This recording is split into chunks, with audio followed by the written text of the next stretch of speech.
Good morning বন্ধুরা, কেমন আছেন আপনারা সবাই? আশা করি ভালো আছেন। আমি সুপর্ণা, আমার এই ঘরে বাইরে চ্যানেলে আর একটা নতুন ব্লগে আপনাদের সবাইকেই স্বাগত জানাই। তো আজকে হয়ে গেল সোমবার। আজকে অনেক দিন পর একটু সকালে ঘুম থেকে উঠেছি, কারণ মেয়ে যাবে স্কুলে। আজকে ওদের অ্যাডমিট কার্ড দেবে। তো দেখুন আকাশটা কি সুন্দর লাগছে দেখতে, পুরো অরেঞ্জ। যদিও ক্যামেরায় ঠিক মতো আসছে না।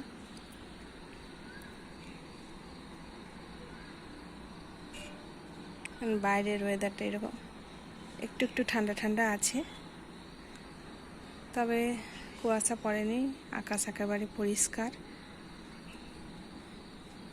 শীত শুরু হওয়ার আগে আগে যেরকম ঠান্ডাটা থাকে সেরকম ঠান্ডাটাই আছে। এবার কাজ শুরু করি আর কি। ঘুম থেকে উঠেই ভাবলাম যে মর্নিংটা জানিয়ে দিই আর ব্লগটাও শুরু করি। মেয়ের জন্য ভাতটা বসিয়ে ভাবলাম ঘরটা ঝাড় দিয়ে নিই, কারণ কাজ করতে করতে এই বাসি ঘর ঝাড় দেওয়ার কথা ভুলেই যায়।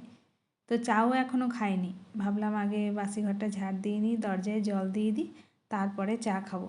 কারণ চা খাওয়ার পরে মেয়েকে তুলতে হয়, কর্তামশাই ওঠে, ওকে চা বানিয়ে দিতে হয়, মেয়েকে একটু খাবারটা খাইয়ে দিতে হয়, চুলটা আঁচড়ে দিতে হয়। এই করতে করতে না বাসি ঘরটা ঝাড় দেওয়ার কথা একেবারে মাথা থেকে চলেই যায়। এমন অনেক দিন হয়েছে যে মেয়ে স্কুলে চলে গেছে, তখনও পর্যন্ত আমার ঝাড় দেওয়া হয়নি। তারপরে মনে পড়ছে যে বাসি ঘরটা আমার ঝাড় দেওয়া উচিত ছিল। তো সেই কারণে এখন কি করি, ঘুম থেকে উঠেই আগে বাসি ঘরটা ঝাড় দিয়ে নিই, তারপরে চা খাই, বাকি কাজ শুরু করি।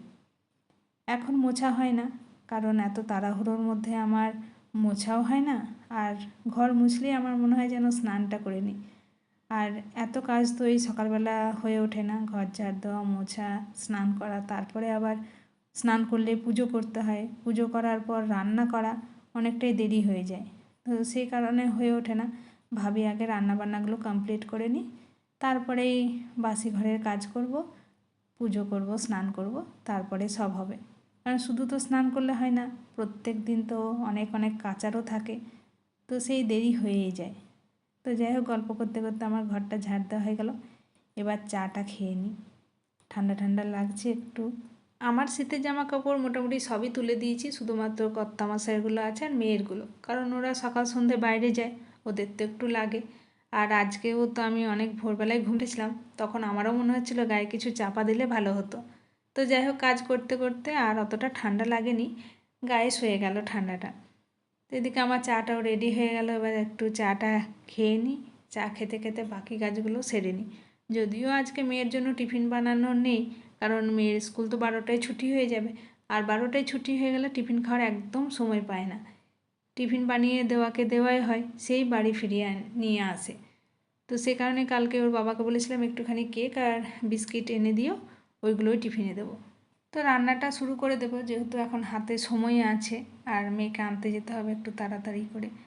এদিকে ওরাও রেডি হয়ে গেল, ওদেরকে বাই করে দিই, তারপরে আমি রান্নাটা শুরু করব। ঘড়িতে এখন হয়েছে 7টা।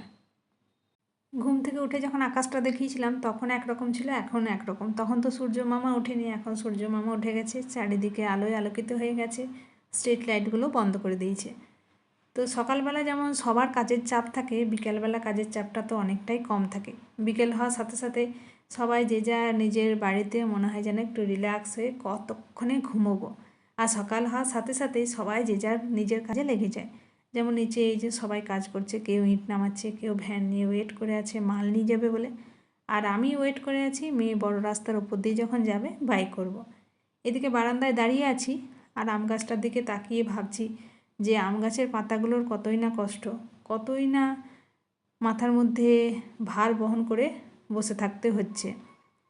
আমরা তো ঘরের নোংরাগুলো প্রায় প্রত্যেক দিনই পরিষ্কার করি, কিন্তু এই আম গাছের পাতার মধ্যে যে এত ধুলো জমে আছে, সেগুলো যেন আর পরিষ্কার হয় না।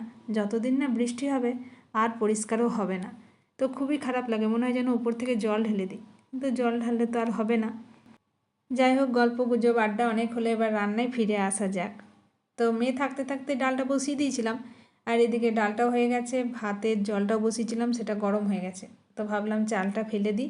আর এই পাশে তরকারি হচ্ছে, পেঁপে আলু সয়াবিন দিয়ে একটা তরকারি বানাচ্ছি। আর সয়াবিনটা এই কারণে দিয়েছি, পেঁপেটা ছোটোই ছিল, বেশি বড় ছিল না।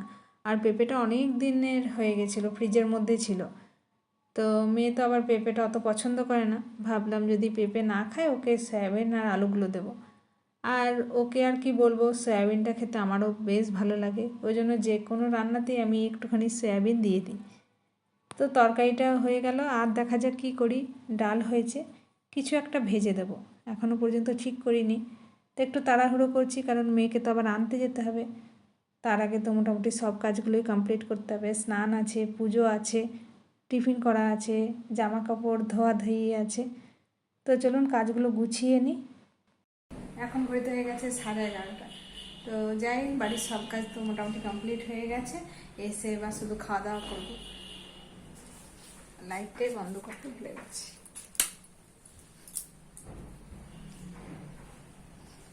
স্কুল থেকে এসে এই যে খাবার নিয়ে বসে পড়েছে, একজন তো এখনো বসেনি। খাবারটা খেয়ে নিয়ে এখন ঘড়িতে হয়ে গেছে 2টো। বললো 12টায় ছুটি হবে, আর ছুটি হতে হতে প্রায় 12:30 বাজে দিয়েছিল। তো ওই জন্য বাড়ি আসতে একটু লেট হয়ে গেল। তো যাই হোক, এখন খাবার নিয়ে বসে পড়েছি। এমনিতে বাড়িতে থাকলেও অবশ্য এই টাইমেই আমরা খাই। তো চলুন খাবারটা খেয়ে নিই। আজকের মেনুগুলো তো দেখানোই হয়নি যে আজকে কি কি রান্না হয়েছে। তো চলুন ঝটপট করে একবার বলে দিই আজকে রান্না কি কি করেছি। তো এই যে লাউ খোসা ভাজা আলু দিয়ে, পোস্ত দিয়ে, সাথে আছে সয়াবিন পেঁপে আলুর তরকারি, আছে ডাল, আর এই যে কুলের আচার, মিষ্টি মিষ্টি কুলের আচার। এই হচ্ছে আজকে লাঞ্চের মেনু। অন্যান্য সময় আমার অতটা খিদে না পেলেও বিকেলবেলা ঘুম থেকে ওঠার পর মনে হয় যেন কী খায় কী খায়।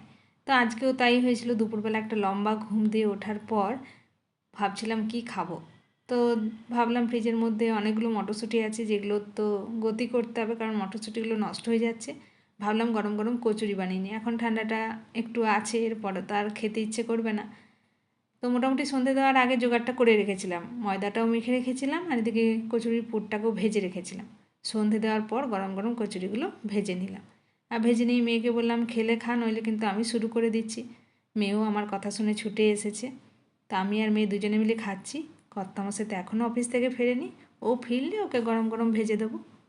ইভিনিংয়েও ছিল কচুরি, নাইটেও আছে কচুরি, সাথে আছে মিহিদানা আর দিনের সয়াবিন পেঁপে আলুর তরকারি। সারাদিন তো রান্না বান্না খাওয়া দাওয়া অনেক হলো, গল্প আড্ডা সব হলো।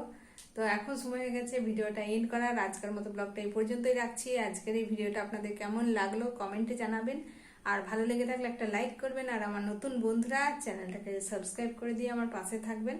আবারও খুব শীঘ্রই ফিরে আসবো নতুন একটা ব্লগ নিয়ে। আপনারা সবাই সুস্থ থাকুন, ভালো থাকুন, সাবধানে থাকুন। দেখা হবে খুব শীঘ্রই পরের একটা ব্লগে। Tata, good night.